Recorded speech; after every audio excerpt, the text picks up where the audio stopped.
이제 말씀을 듣는 시간인데요. 함께 볼 말씀은 여호수아 1장 1절부터 9절입니다. 여호수아 1장 1절부터 9절. 구약 성경 320면에 있습니다. 제가 먼저 여호수아 1장 1절 말씀 먼저 읽겠습니다. 여호와의 종 모세가 죽은 후에 여호와께서 모세의 수종자 눈의 아들 여호수아에게 말씀하여 이르시되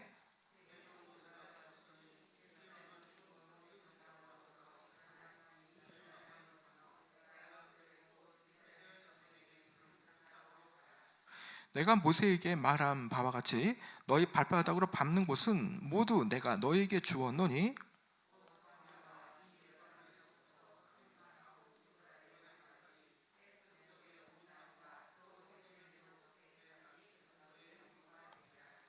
내 평생에 너를 능히 대적할 자가 없으리니 내가 모세와 함께 있었던 것 같이 너와 함께 있을 것임이니라. 내가 너를 떠나지 아니하며 버리지 아니하리니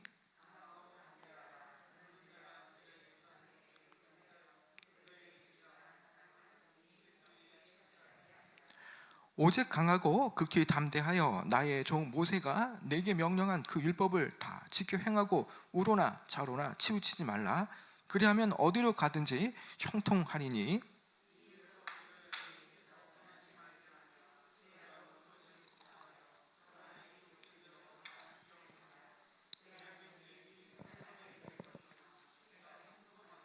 함께 읽겠습니다. 내가 내게 명령한 것이 아니냐.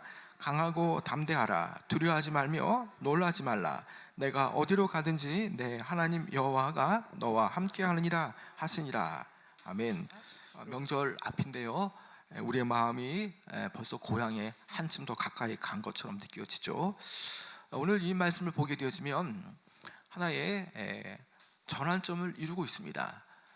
바로 출애굽 시대 때에 1세대들을 이끌었던 그 모세가 이제 죽게 되어지고 그 출애굽의 그 40년의 기간이 끝나고 이제 새 시대가 도래한 거죠.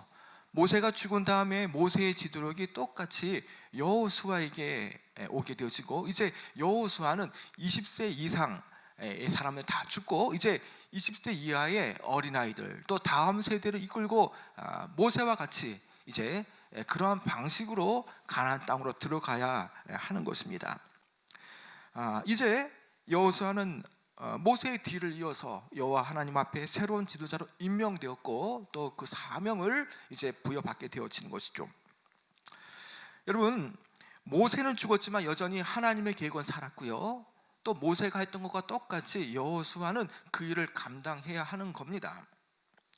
자, 그런데 그에게는 여러 가지 많은 걱정도 있었습니다. 늘 모세와 함께 했지만 그는 모세의 명에 따라서 일을 했던 그런 사람이라는 거죠. 그러나 이제는 상황이 바뀌어서 그가 모든 것을 다 주도 면밀하게 계획하고 이것을 이끌어 가야 할 그런 영적인 지도자가 되었다는 것이죠. 자, 그가 얼마나 많은 걱정과 염려가 있었겠습니까? 자, 그런데 이제 그가 하나님께 받은 임무를 바라보며 그는 많은 생각들을 하게 되어지는데요. 먼저 우리가 살펴볼 거는요, 자, 여호수아가 하나님 앞에 어떤 임무를 받느냐는 거죠. 여러분 2절에 그 내용이 나오는데 한번 같이 한번 읽어볼까? 2절이요. 2절 시작. 내 종 모세가 죽었으니 이제 너는 이 모든 백성과 더불어 일어나 이 요단을 건너 내가 그들 곧 이스라엘 자손에게 주는 그 땅으로 가라. 자, 여기에 이 말씀을 쭉 보면요, 모세가 죽었다라는 겁니다. 자, 그래서 이제는 여호수아가 그 역할을 감당해야 되는데 요단을 건너 그들 곧 이스라엘에게 주는 그 땅으로 가라는 거죠. 우리는 이 땅이 어떠한 땅인지 잘 알고 있습니다. 이 땅은 이미 40년 전에 여호수아와 갈렙이 정탐했던 그 땅, 탐지했던 땅, 바로 꿀과 젖이 흐르는 가나안 땅이라는 것이죠. 그런데 그 땅을 하나님은 이미 이스라엘에게 주는 땅으로 지금 여긴다라는 겁니다. 그래서 가라는 겁니다. 가라는 거. 하나님께서 그 약속의 땅이라고 하셔서 그 땅을 주기로 했지만 그냥 들어간다고 그 땅을 취하는 게 아니죠. 그 땅을 취하기 위해서는 한 발 한 발 밟는 과정이 필요합니다. 이스라엘 백성들은요, 가나안 족속들과의 거룩한 그 정복 전쟁을 통해서 그 땅을 취해야 되는 것이죠. 여러분, 왜 여호수아가 두려움 가운데 지금 있습니까? 물론 모세의 지도력이 그에게 왔고, 그가 전혀 광야 시대 때 경험하지 못했던 앞으로의 새로운 일들을 그가 맞이할 거고요. 동시에 그는 가나안 땅의 형세와 지세, 또 그곳이 어떠한 곳을 잘 알고 있다는 겁니다. 여러분, 사람이 뭘 모른다면 겁이 나지 않습니다. 그러나 사람이 겁이 나는 거는요, 어느 정도 무언가를 경험했기 때문에, 그런 경험치 때문에 두려운 거죠. 자, 여호수아가 두렵다는 것은요, 이미 40년 전에 갈렙과 함께 12정탐꾼이 그 땅을 탐지할 때에 그 땅의 거민들이 어떠했고 그 땅의 사람들이 어떠한 사람인가를 그는 너무나 잘 알고 있었기 때문에 두려웠다는 겁니다. 과연 모세보다 정말 모세에 준한 영도를 가지고 그 땅을 끌고 갈 수 있을까? 또 그 땅에는 너무나 큰 안악자손 같은 그런 거대한 거인들이 있는데 우리가 그곳에서 싸워 나가 이길 수 있을까? 물론 그런 믿었지만 그런 순간순간 이런 근심이 든다는 것이죠. 여러분, 지금까지 이스라엘 민족의 문제는요, 다 모세가 다 처리했던 겁니다. 모세가 그 모든 일을 진두지휘했고요, 그는 명령만 따라서 그 일을 이었던 것이죠. 그러나 이제는 상황이 바뀌었습니다. 위치가 바뀌었던 것이죠. 명령받는 위치가 아니라 이제는 이스라엘은 모든 이들을 끌고 갈 그 진두지휘할 위치에 있다라는 거죠. 모세는요, 40년 동안 아주 안정적으로 그의 그 하나님 주신 그 온유함과 그 지도를 가지고 광야길에 있던 이스라엘 백성들을 잘 이끌어 갔습니다. 자, 그런데 거기에는 여전히 그가 옆에서 봤던 그 이스라엘 백성들의 그 강팍한 마음들, 또 불만과 불평을 가졌던 마음들을 잘 알고 있다는 것이죠. 어떻게 그들을 끌고 갈 수 있을까? 염려가 있다는 것이죠. 그리고 그가 알고 있는 바는 광야 시절에 경험했던 그런 내용들이 다 그가 알고 있는 경험이라는 겁니다. 그곳은요, 전혀 경험하지 못하는 그런 곳이죠. 물론 그가 40년 전에 가나안 땅을 정탐할 때 그가 본 바는 있지만, 그러나 벌써 40년의 세월이 흘렀다는 것이죠. 여러분, 강산이 10년이 지나면요 바뀐다고 말하지 않습니까? 요즘에 더 빨리빨리 지나는데, 여러분, 그 40년의 시간은요 그의 경험치가 무색할 정도로, 이제는 그가 40년 전에 가나안 땅을 경험했던 걸 이제 무용지물이 될 정도로 가나안은 너무나 빨리빨리 바뀌었다는 것이죠. 전혀 예상치 못하고요, 경험하지 못한 그 새로운 것에 이제 맞서 싸워야 하는 것, 그가 얼마나 두려웠겠습니까? 모세의 그 빈 공간을 메꾸기 위해서 그가 또한 얼마나 노력을 해야 되겠습니까? 자, 이렇게 그가 자신의 지도력에 대해서 밤잠을 설쳐가면서요 정말 걱정하고 있을 때에 하나님의 음성이 들리죠. 자, 하나님의 음성은요, 옛적 40년 전에 모세가 하나님 앞에 들었던 그 명령과 똑같은 그 말씀을 하나님은 여호수아에게 하고 있다는 거죠.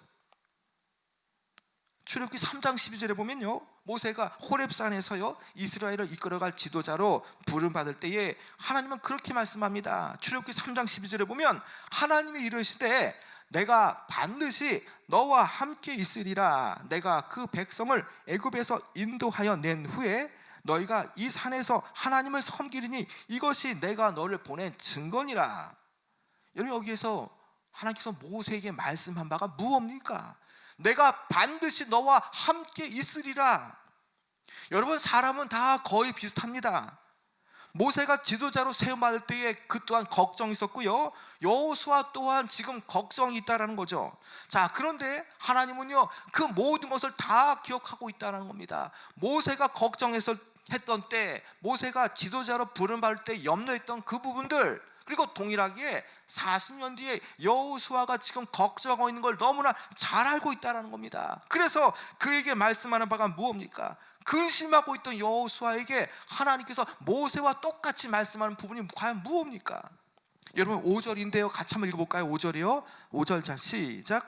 내 평생에 너를 능히 대적할 자가 없으리니 내가 모세와 함께 있었던 것 같이 너와 함께 있을 것입니다. 내가 너를 떠나지 아니하며 버리지 아니하리니.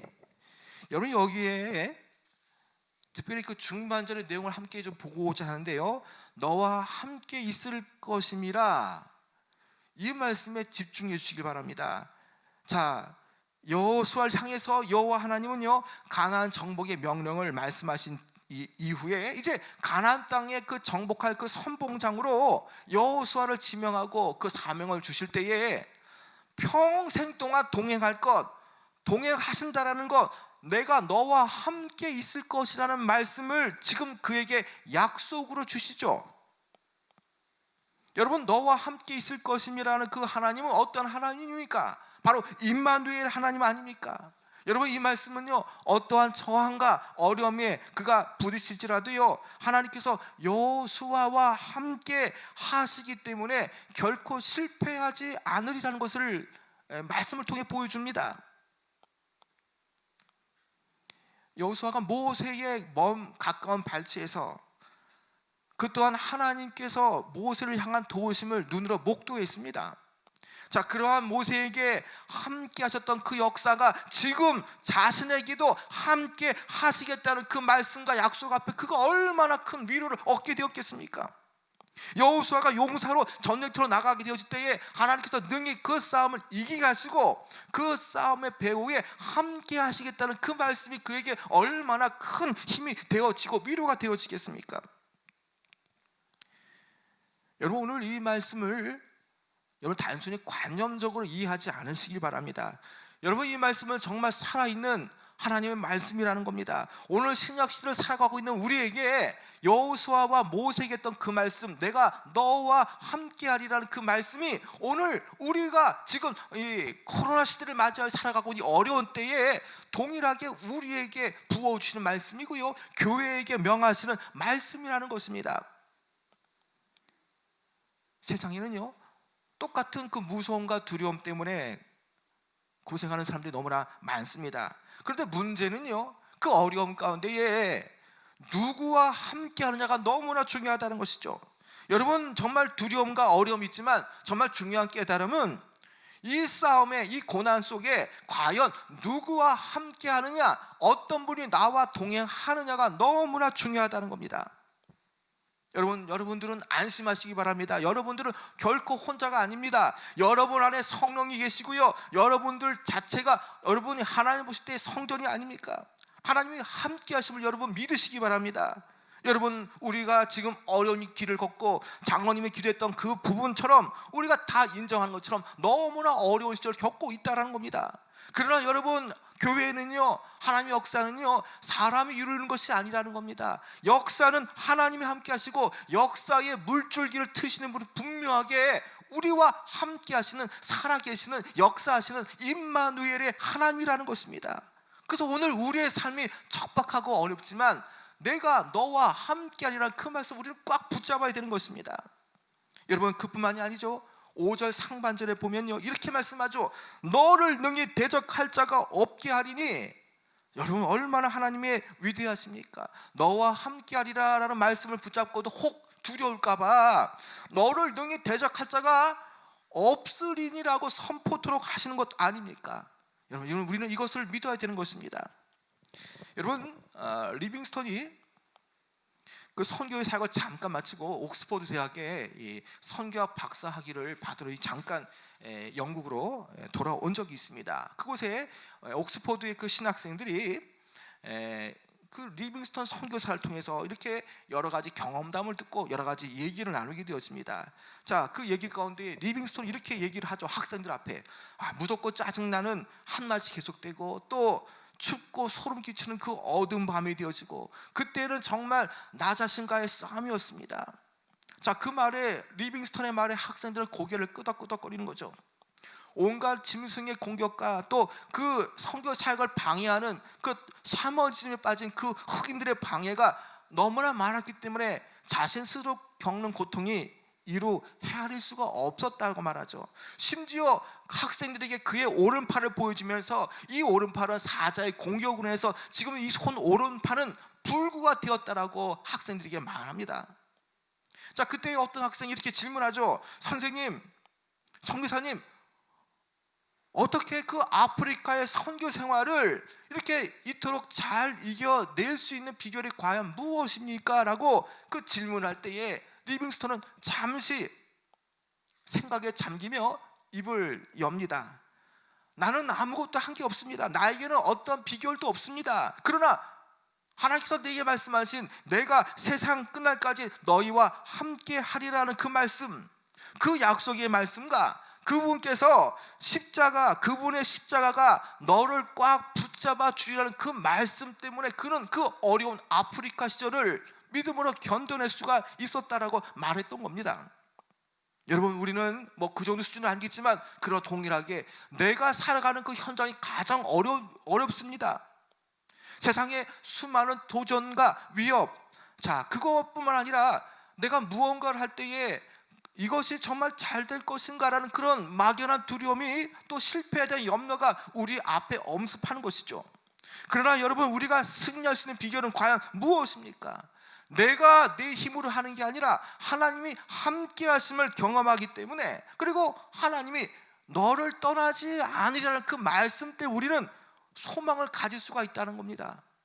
내 삶을 보면 전혀 소망, 희망 이런 게 보이지 않습니다. 그러나 베드로 그 제자가 말씀한 것처럼 정말 이 땅에는 다 풀과 같이 다 명멸되어지고 없어지지만, 그러나 하나님 말씀이 세세토록 영원한 것처럼 하나님 주시는 그 소망만이 이 땅에 영원하다는 것입니다. 그 소망이 과연 무엇이겠습니까? 여러 가지 물론 얘기가 될 수 있겠지만 하나님이 함께 하시는 그 놀라운 일들, 그리고 내가 너와 함께 하리라는 그 말씀, 이러한 복음들이 우리에게 산 소망이 되어지는 것이죠. 지금 모든 것이 어렵고 또 준비하는 어떠한 것들이 힘들게 느껴질지라도요, 우리는 순간순간마다 하나님이 나와 함께 하시고 나의 손을 붙잡고 계심을 여러분 믿으시기 바랍니다. 혹 내 가족이, 내 자녀들이, 또 내 자녀의 길이 지금 뭔가 불투명하게 보일지라도요, 여러분 낙담하지 않으시기 바랍니다. 우리와 함께 하시는 분은요, 그 수많은 적들보다 강하다는 것이죠. 그래서 그 말씀을 붙잡고 나가면요, 우리는 반드시 승리할 수가 있는 겁니다. 자, 이제 이 임무를 수행하기 위해서 하나님은요 그에게 말씀을 주셨고요, 이제 여호수아는 이 말씀을 받은 뒤에 그가 해야 할 중요한 것이 있었던 겁니다.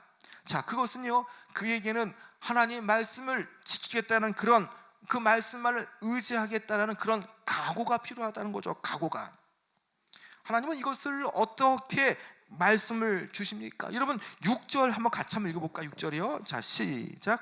강하고 담대하라. 너는 내가 그들의 조상에게 맹세하여 그들에게 주리라 한 땅을 이 백성에 차지하게 하리라. 여러분 6절에는 강하고 담대하라고 말씀합니다. 또 여러분 7절에 이렇게 말씀하지 않습니까? 여러분 7절도 한번 같이 한번 읽어볼까요? 너무 중요한 말씀인데요. 7절 시작. 오직 강하고 극히 담대하여 나의 종 모세가 네게 명령한 그 율법을 다 지켜 행하고 우로나 좌로나 치우치지 말라. 그리하면 어디로 가든지 형통하리니. 여러분 여기에서 6절과 7절에 공통적인 말씀이 나오죠. 그것은 오직 강하고 담대하여라는 말씀입니다. 자, 여러분 이것은요, 여호수아가 이스라엘 백성을 이끌고 가나안 정복을 위해서 필요한 그런 용감함, 오직 강하고 담대하여 용감하라는 말씀이 아닙니다. 여러분 이 본문을 쭉 보면요, 우리가 그렇게 이해할 수 있지만 이 본문을 쭉 보면요, 특별히 7절을 보면요, 이 본문은요 전쟁이 임하면서 강하고 담대해야 하고 용맹하라는 말이 아니라, 이 말씀의 7절 후반절에 보면 율법을 지키는 일에, 말씀을 지키는 일에, 지금 내가 너와 함께하고 내가 너를 끝까지 지키겠다는 그 말씀을 지키는 일이, 그 지키는 일에 강하고 담대하라는 겁니다.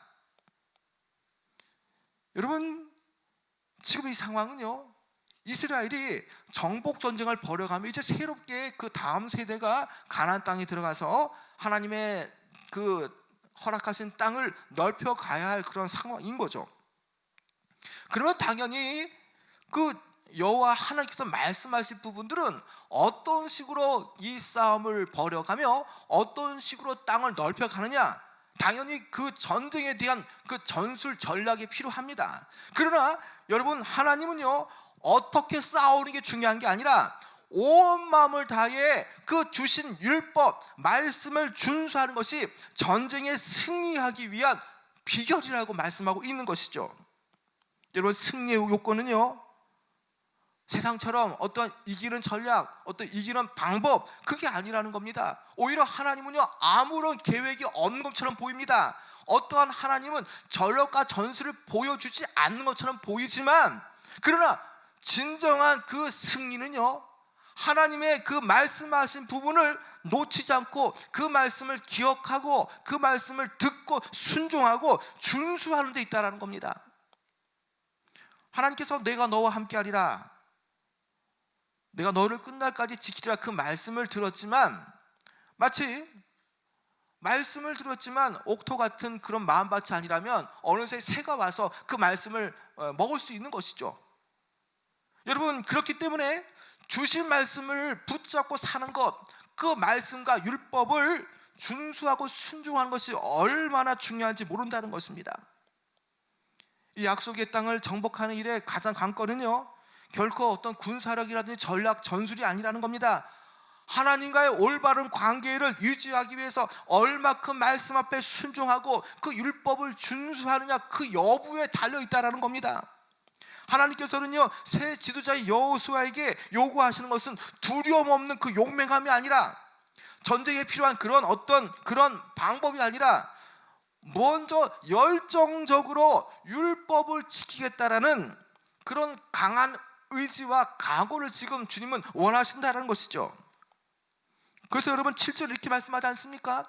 오직 강하고 극히 담대하여 나의 종 모세가 내게 명령한 그 율법을 다 지켜 행하고. 모세도요 똑같이 여호수아처럼 두렵고 떨렸습니다. 그러나 그가 강하고 극히 담대할 이유가 뭡니까? 그것은요 여호와 하나님 명령한 것을 지켜 행할 때에 오히려 더 담대하고 또 용감해야 되는 겁니다. 타협하지 않고, 또 말씀을 놓치지 않고, 또 열 정탐꾼처럼 하나님께서 이미 말씀으로 그 땅을 주시라 취하리라 하는 것을 들었지만, 그러나 세상의 그 상황에 눈이 다 녹아내려서, 마음이 녹아내서 그 땅을 우리는 정복할 수 없다는 그런 말씀에서 벗어나는 그런 것이 아니라는 거죠. 하나님이 말씀하셨다면 그것을 무조건 믿는 믿음, 그런 각오, 자세, 그것에 대해서 일체의 타협과 어떠한 것에 눈을 흘리지 않는 그런 강하고 담대함이 여기에 필요하다는 겁니다. 여러분, 그래서 가나안 전쟁에 승리할 수 있는 비결은요 단 하나의 조건이 필요하다는 거죠. 그것은요 하나님의 말씀의 권위를 절대적으로 순종하는 겁니다.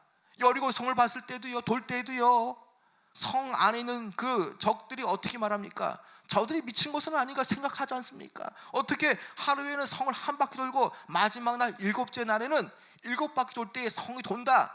여러분, 이거는요 주신 말씀을 강하고 담대하게 붙잡지 않으면요 그 말씀을 놓칠 수가 있다는 거죠. 여러분, 그렇기 때문에 우리는요 오늘 이 주시는 말씀을 통해서 우리는 절대적으로 하나님의 말씀의 권위를 신뢰하고요 그 말씀에 순종하는 그 자세가 너무나 중요하다는 것이죠. 그러나 주님께서 이렇게 말씀하실 때에 그 말씀 뒤에는 또 어떠한 결과가 나타나겠습니까? 여러분, 주님께서 오직 강하고 담대하라, 말씀을 지키고 율법을 지키는 데 강하고 담대하라 말씀하셨습니다. 그러면 그 말씀의 결과는, 그것을 지켜 행하는 자들에게는 과연 어떤 결과가 나오냐는 것이죠. 여러분, 8절 한번 같이 한번 읽어볼까요? 8절이요. 자, 시작. 이 율법책을 내 입에서 떠나지 말게 하며 주야로 그것을 묵상하여 그 안에 기록된 대로 다 지켜 행하라.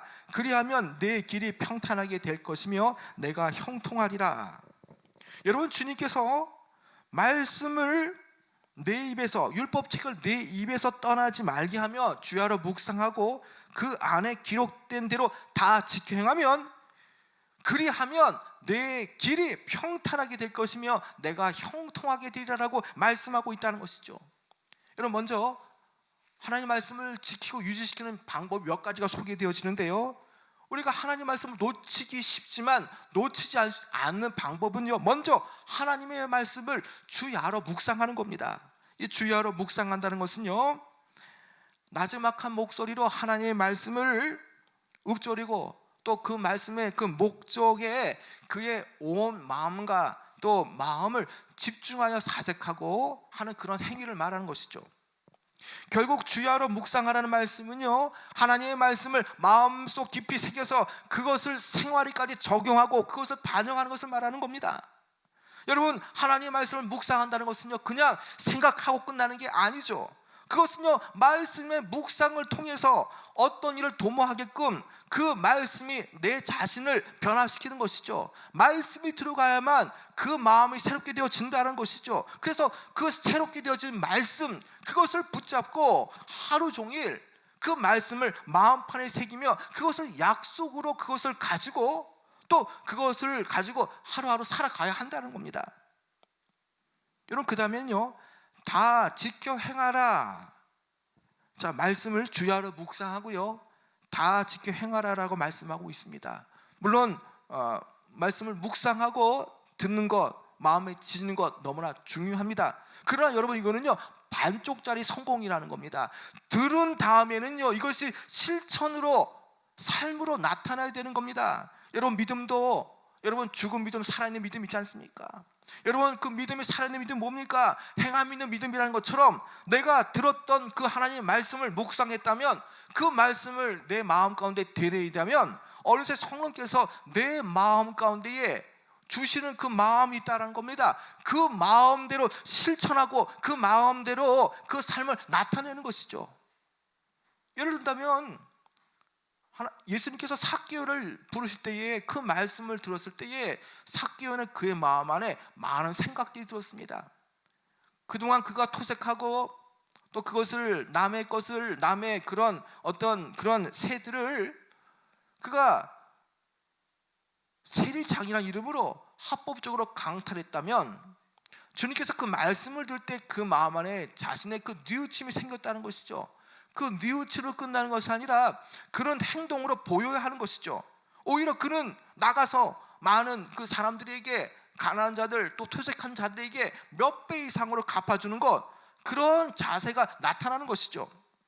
여러분, 우리의 삶의 패턴을 여러분 한번 생각해 보시기 바랍니다. 여러분, 교회 나오지만, 그러나 교회 나오지만 교회 문을 박차고 나갈 때, 역시나 세상에 들어갈 때에 우리는 왜 이렇게 힘이 없고 또 세상의 문제와 난간 앞에 우리는 여지없이 우리가 이렇게 나가 떨어지는 겁니까?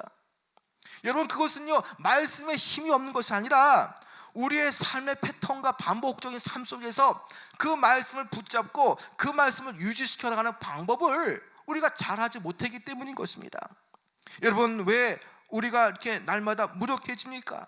여러분, 그것은요, 말씀을 들었지만 주중의 삶의 속에서 바쁘게 우리가 이렇게 살아가고 흘러가다 보니까 그 말씀을 놓치기 때문에 그 약속에 대한 그 능력을 우리가 상실하게 되어진다는 것이죠.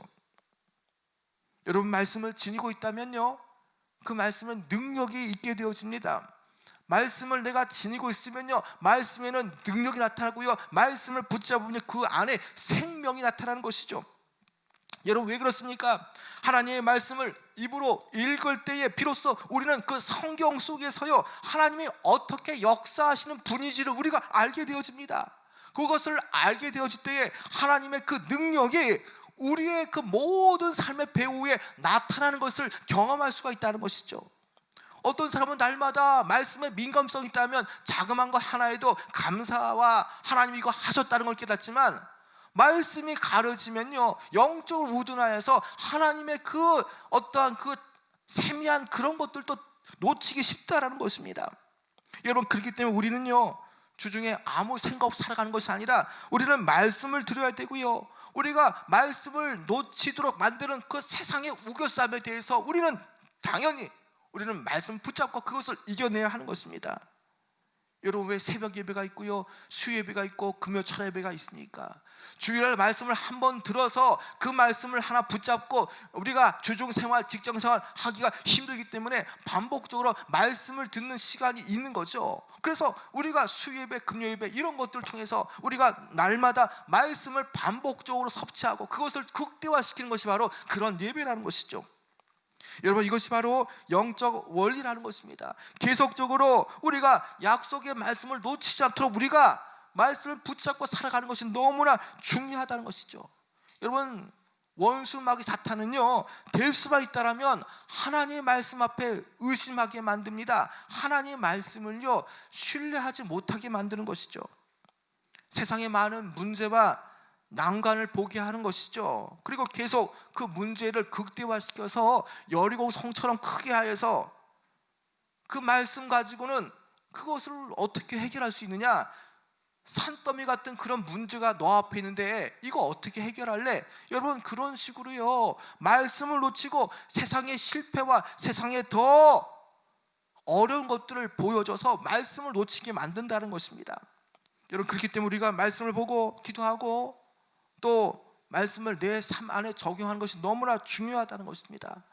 이것이 평범하게 보이지만요, 결국 이런 삶을 하루하루 우리가 나타내면요, 결국 이것은요, 승리의 지름길로 하는 바로 비결이 되어진다는 것입니다. 여러분, 어렵고 자꾸 문제가 발생된다면 여러분, 어떤 다른 방법으로 돌파할 것이 아니라 이제는 본질로 들어가야 되는 겁니다. 말씀으로 돌아가야 한다는 것이죠. 성경으로 돌아가야 한다는 것입니다. 이미 많은 믿음의 선진들은요, 문제가 발생할 때에 하나님과 영적인 관계가 거리가 멀어진 것은 아닌가 생각하고 말씀을 통해서 하나님과 관계를 더 가까이 할 때에 문제가 떠난 것을 다 그들은 보았던 것입니다. 여러분, 이제는요, 우리가 말씀을 듣고 지키고 행해야 되는 것입니다. 여러분, 지금 이제 모세가 갑자기 죽어서 여호수아에게는요, 급히 맡겨진 그 무거운 짐 때문에 그는 너무나 버거웠을 겁니다. 자, 그는 물론 모세 밑에 있었지만 여전히 2인자로서 아직까지 모세가 했던 그런 일들을, 또 모세가 했던 그런 덕목들을 미처 갖추지 못한 그런 지도자이기도 했습니다. 여러분, 말 그대로 그는요, 많은 걱정이 있었던 사람이었습니다. 그러나 여러분, 결론부터 말하자면요, 여러분, 하나님 말씀 앞에 묵상하고 그 말씀을 듣고 지키고 내가 너와 함께라는 그 말씀을 붙잡고 순종하고 지켜가기만 하면요, 모든 것은 문제가 되지 않는다는 것입니다. 여러분, 여호수아가 그 말씀하면서 하나님 말씀을 붙잡을 때에 강하고 담대하면 정말 우리가 무엇을 기대할 수가 있겠습니까?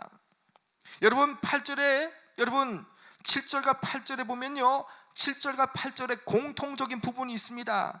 그 말씀을 지켜 행하면, 자, 하나님께서 그의 길을 평탄하게 하고요, 또 내가 형통케 하리라고 말씀하고 있는 것이죠.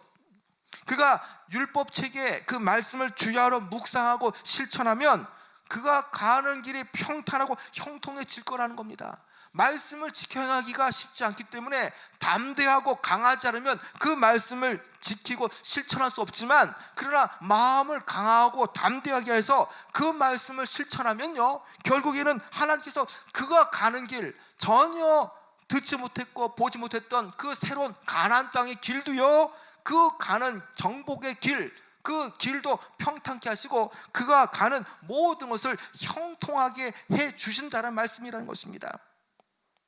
여러분, 평탄과 형통함은요, 인간이 쌓아놓은 부나 어떠한 그 길러온 힘에 의해서 나오는 게 아니라는 겁니다. 형통함과 그 평탄함은요, 말씀을 묵상을 통해서 또 그 말씀을 묵상함과 동시에 그 말씀대로 동행하는 삶, 또 말씀 앞에 믿음으로 순종할 때에 궁극적인 형통과 평탄이 나타난다는 것입니다. 돈으로 줄 수 있는 평탄과 형통함은요, 그때뿐이라는 것이죠. 그러나 여러분, 우리의 영혼이 범사에 정말 안정감을 누리고 평안해질 수 있는 것은요, 말씀에 순종하는 것, 말씀 앞에 우리가 내 삶을 맡기는 것, 그것이야말로 궁극적인 그 평탄과 형통함의 지름길이 되어진다는 것입니다. 여러분, 그래서 성경에 의하면요, 성공의 비결은, 바로 형통함의 비결은 하나님 말씀을 알고 묵상하고 그것을 지켜 행하는 것이라고 말씀하고 있다는 것입니다. 여러분, 우리가 세상 가운데에 이길 수 있는 절대 무기는요, 세상의 방식으로 살아가는 것이 아니라 세상과 다른 방식으로 말씀 앞에 순종하는 것, 또 말씀을 지켜내는 것, 또 이 일을 지켜내기 위해서 오직 강하고 담대한 믿음으로 나가는 것, 이것만이 우리가 성공할 수 있는 비결이라는 것입니다. 여러분, 우리가 지금까지 인생을 살아오면서 얼마나 많이 실패했습니까? 여러분, 여기에 무슨 또 다른 방법이 있겠습니까? 예전에 다 해봤던 것 아닙니까? 도전해봤던 것 아닙니까? 그런데 실패했다면 이제는 그 실패한 원인을 발견하고 이제는 다른 방식으로 살아가야 한다는 것입니다. 여러분, 이제는 우리가 여러 가지 그런 시험과 또 문제와 또 여러 가지 그런 해결되지 않은 그런 문제 때문에 염려할 것이 아니라 이제는 믿음으로 일어서야 하는 것입니다. 말씀을 붙잡아야 되는 것입니다. 내게 약속한 것을 꽉 잡고 나가야 되는 것입니다. 그리고 우리는 오늘 이 말씀처럼 너와 함께 하시라, 그 말씀 우리는 꽉 잡아야 한다는 것입니다. 여러분, 이제 명절이 다가오고 있습니다. 여러분, 명절날 친지들과 가족들 만나게 되면요, 분명 이런 말이 오고 할 겁니다. 코로나 때문에 너무나 어렵다. 정말 어떻게 살아갈지 모르겠다. 너는 지금 어떻게 살고 있니? 이렇게 가족들과 친지를 만나면 분명히 명절 때 이런 얘기를 할 겁니다. 여러분, 세상 사람들은요, 안 되는 얘기만을 합니다. 상황이 그렇기 때문에 다 어렵다 말합니다. 그러나 여러분, 우리가 함께할 그 명절은요, 그런 어려운 얘기, 경제적으로 힘들다는 그런 얘기보다요, 이제는 그것에서 벗어날 수 있는, 어떻게 하면 내 가족들, 친지들이 그 영원한 형통함과 평탄함에 이룰 수 있는 길, 그것을 알려줘야 한다는 것입니다. 왜 안 되는지, 왜 어려운지, 물론 어렵고 힘들지만 그러나 하나님께서 역전시켜 주신 것을 바라보며 말씀 앞에 순종하며 또 하나님의 그 율례를 지키며 내가 너와 함께라는 그 말씀을 붙잡을 때에 반드시 하나님은 우리의 삶을 평탄케 하시라는 그 말씀을 여전히 실패와 어려움 가운데 휩싸여 있는 내 가족들, 친지들에게 이 말씀을 전해야 한다는 것입니다.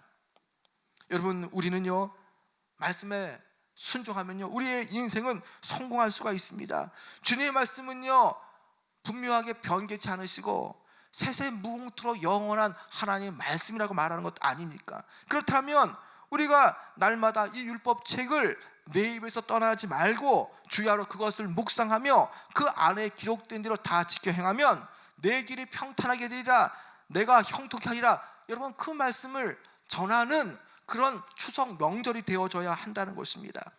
여러분, 내 실패와 약점 때문에 두려워하고 놀라지 않으시기 바랍니다. 이제는 주님의 말씀 우리가 붙잡으시기 바랍니다. 주께서 우리와 함께 하신다고 말씀합니다. 그리고 내가 너의 길을 형통케 하고 평탄케 하리라라고 말씀하고 있는 겁니다. 여러분, 그렇다면 우리는 이제 다시금 말씀으로 돌아가야 됩니다. 평탄과 형통하면 인간이 쌓아놓은 그런 차원으로 되는 것이 아니라 말씀과 동행하며 말씀 앞에 내 삶을 전적으로 투신해야만 우리가 형통함과 평탄함이 나타난다는 것입니다. 여러분, 이제 명절 앞두고요, 우리가 분명하게 무엇이 형통한가, 세상에 창념하고 온갖 우상을 섬기고 또 조상에게 또 제사를 드려서 또 조상의 그 복이 우리의 집에 온다, 여러분, 다 그런 건 잘못된 겁니다. 오직 하나님 주시는 복은요, 하나님 주시는 그 형통함과 평탄함은요, 말씀에 기인한다는 것을 깨닫고 여러분, 염려하지 마시고요, 놀라지 마시고요, 내가 어디로 가든지 내가 너와 함께라는 그 말씀을 꽉 잡고 여러분 믿음으로 승리하시고 또 믿음의 승리의 계가를 부르시고 또 반드시 평탄함과 형통함이 여러분의 삶에 나타나시는 귀한 역사가 나타나길 축원합니다.